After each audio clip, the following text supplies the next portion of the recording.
দিদি দিদি করছিস, তোর দিদি তোর দাদুর কবরটাকে বাঁচানোর কথা ভাবেনি। আর যে নওশাদ সিদ্দিকীকে তোরা উঠতে বসতে গালাগালি করিস, খারাপ ভাষায় কথা বলিস, আমার বড় ভাইজানকে নিয়ে দেওয়ার কথা বলে, সম্পূর্ণ মামলার টাকা আমাকে আমার বড় ভাইজান দিয়েছে। আমাদের মতো মানুষের করা মামলার জন্য ওই তৃণমূল নেতার দাদুর কবরটা এখনো সুরক্ষিত আছে। আজকে যারা তৃণমূলের বন্ধুরা আছে না, তাদেরকে বলবেন, ওই তোর দাদু যে কবরটাতে শুয়ে আছে, তোর নানা যে কবরটাতে শুয়ে আছে, ওটা আমাদের ভাইজান নওশাদ সিদ্দিকীর জন্য এখনো তোর দাদুর কবরটা অক্ষত আছে রে। নাহলে মোদি দখল করে মদের কারখানা বানিয়ে দিলেও কিছু করতে পারতো না তোর দিদি। বলবেন ওদেরকে, তুই দিদি দিদি করছিস, তোর দিদি তোর দাদুর কবরটাকে বাঁচানোর কথা ভাবেনি। আর যে নওশাদ সিদ্দিকীকে তোরা উঠতে বসতে গালাগালি করিস, খারাপ ভাষায় কথা বলিস, আমার বড় ভাইজানকে নিয়ে দেওয়ার কথা বলে, সম্পূর্ণ মামলার টাকা আমাকে আমার বড় ভাইজান দিয়েছে। আমাদের মতো মানুষের করা মামলার জন্য ওই তৃণমূল নেতার দাদুর কবরটা এখনো সুরক্ষিত আছে। যে আব্বাস সিদ্দিকী করে বাজে কথা বলে না, সেই বড় ভাইজান আমাকে টাকা দিয়েছে, যা মামলা কর সুপ্রিম কোর্টে। আমি মামলা করেছিলাম বলে ওই তৃণমূল নেতার বাপের কবরটা এখনো সুরক্ষিত আছে, নাহলে মদের ফ্যাক্টরি করে দিত তৃণমূলের আমলে এই বিজেপি সরকার নিয়ে। আর ওরা বড় বড় কথা বলে দিদি বাঁচাবে, প্রতিটা জায়গায় যেখানে যেখানে দিদি সব দায়িত্ব নিয়েছে সেটাই ডুবিয়েছে।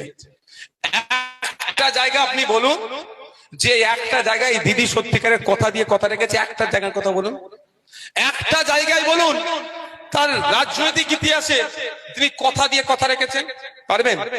একটা জায়গা আছে, ফ্রন্টে নিয়ে এসে বিজেপিকে লড়াই করব, এটা উনি মিলিয়ে দিয়েছেন। বুঝতে পেরেছো? হ্যাঁ, ওনাকে কি বলছি বুঝতে পেরেছে? ফ্রন্টে নিয়ে এসে লড়াই করব, এটাকে ছাড়া বাকি একটা কথা উনি রাখেননি। সরকারি কর্মচারীদের ওয়াকাফ সম্পত্তি ক্ষমতায় আসলে উদ্ধার করব, উল্টো অবনতি হয়েছে, ক্ষতি হয়েছে।